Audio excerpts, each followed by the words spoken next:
Welcome to Sovereign Reality with Natalie, a podcast for women done playing small. I'm Natalie, metaphysical guide and metaphorical keeper of the flame. Each week, we will channel the power of a different goddess, her myth, her message, and her medicine, so that you can rise, reclaim, and remember who the hell you are. The world doesn't need you quiet, babe. It needs you lit up. So let's rise. Welcome back, my loves. Today is a special one. It's the 10th and final episode of our very first season of Sovereign Reality. When we started this journey, we opened a circle together, whether we realized it or not. We invited in the goddesses, we listened, we remembered, and we rebelled against silence. And now, like any good circle, it's time to close with intention. So today, we're not diving into just one goddess. Instead, we're gathering them all around the fire. Isis, Lilith, Uzume, Inanna, Kuan Yin, Saraswati, Hecate, Sophia. They are all here with us, holding hands in this great circle of feminine wisdom.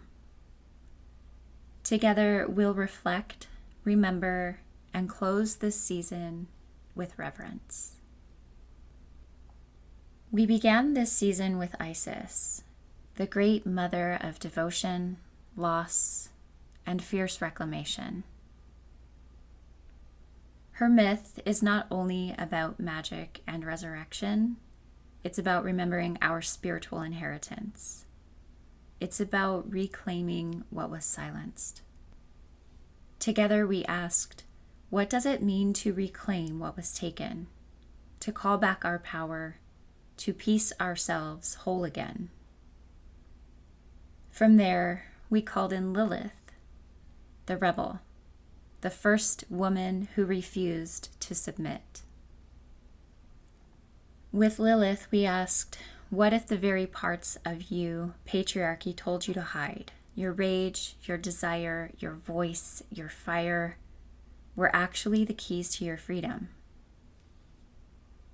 We explored how her archetype was demonized, how her shadow was baked into our culture, and how her energy still pulses within us, waiting to be reclaimed. Then came Uzume, the trickster, the joy bringer. She reminded us that laughter, movement, and embodied joy are not frivolous, but sacred. Uzume invited us to dance, to laugh, to move, to remember that play itself is holy. Where has laughter or joy carried you when you thought you'd lost the light? After her, we descended with Inanna, the goddess of love, war, fertility, and sovereignty. Her descent into the underworld is not just myth, it's initiation. She was stripped of everything at the gates until only raw truth remained. Her story reminds us of boundaries, of sovereignty, of saying, this is mine, this I will not surrender. Then came Kuan Yin, gentle yet fierce bodhisattva of compassion and mercy. She vowed to hear the cries of the world. Kuan Yin reminded us that compassion is not weakness, it's radical strength. Where have you practiced radical compassion for yourself or another? Then flowed in Saraswati, the goddess of wisdom, creativity, and speech. Too often painted as obedient and quiet, her true essence is fierce. Saraswati is the river, the voice, the truth that flows even when patriarchy tries to dam it up. What voice within you has begun to flow more freely? Next, we stood at the threshold with Hecate, torch in hand, keys rattling at her side. She reminds us that we are never truly alone at the crossroads of our lives. She asks us to trust the mystery, to walk boldly even when the path is unclear. And finally, we closed with Sophia, eternal wisdom, hidden and yet always here. Sophia whispered that wisdom is not outside of us, but within us. She told us, "You are not broken, you are whole." When I look at this circle of goddesses, I don't see them as separate. I see a chorus. Isis's remembrance flows into Lilith's rebellion. Lilith's fire is answered by Uzume's laughter. Inanna's descent opens space for Kuan Yin's compassion. Saraswati's river carries Hecate's torchlight. And Sophia holds them all together. These stories were never just about them. They were about us, about sovereignty, about fire, about joy, about compassion, and about wisdom. Season 1 wasn't mythology. It was memory.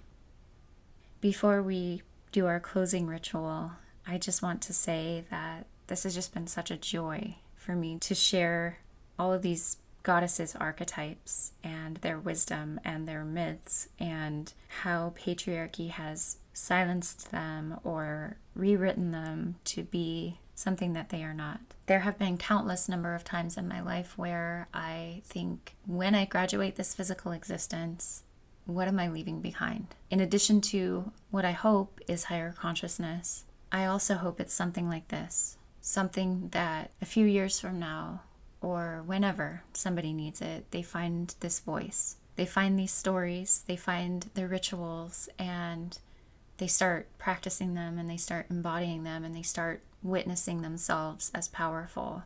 And they wake up to their power, and they wake up to their sovereignty, and they find joy and movement, and they find the sacred in their rage, that they stop suppressing their own voices, and they start living fully embodied in their truth and authenticity. There's a quote somewhere, and I honestly don't fully even know if I'm saying this correctly, but it's something along the lines of, leave people better than you found them. And I don't know if this is me just making it up or if this is an actual thing, but I feel like leave the world better than you found it. I don't always do everything perfectly. I have not been a saint by any stretch. I've done my best to always be authentic, to live in my truth, and that truth shifts and it changes as I grow and I change. I claim my right to constant evolution. That said, I'd like to think that if I'm going to leave anything behind, it's something like this. Something that can help other women. Something that anchors in feminine energy in a world that just feels so dominated by the patriarchy right now. And so, of course, I want to thank each of you so much for lighting the torch with me, grabbing hold of my hand and each of the goddesses' hands in this circle, grabbing each other's hands in this circle, being present, doing the rituals, sharing this with your other friends or your sisters or your other goddesses who need it, because your energy, your presence that you have brought into this space is making a difference. Whether you see it or you don't see it, it is. And I am eternally grateful that you've chosen to start reclaiming what is rightfully yours, and that we get to do this together. So let's take a deep breath in.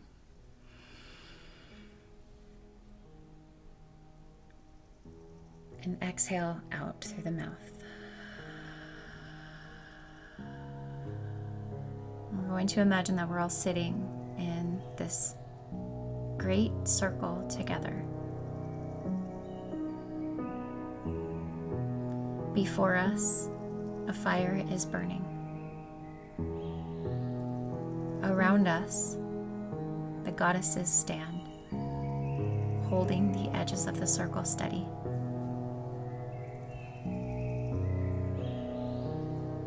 One by one, let's thank them.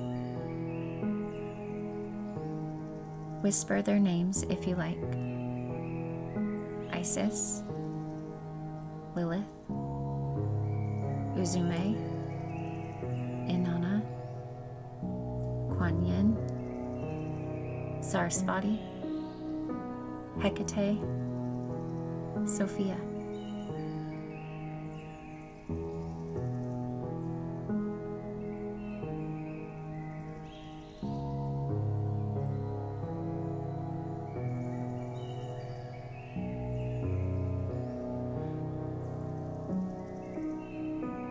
As you breathe, feel each of them stepping back now, not disappearing, but returning to their realms, to their mysteries, to their eternal presence.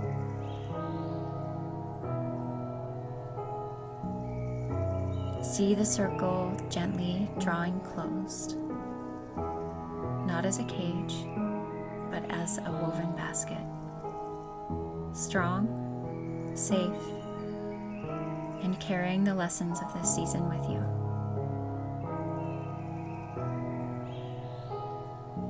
Hand to heart, whisper to yourself, I carry the wisdom, I am sovereign, I am whole. And so the circle is closed, not broken, never broken, but complete. I'd like to say thank you again for walking this path with me through season 1 of The Sovereign Reality. This is only the beginning. When we open the circle again in season 2, new voices, new myths, and new revelations will be waiting.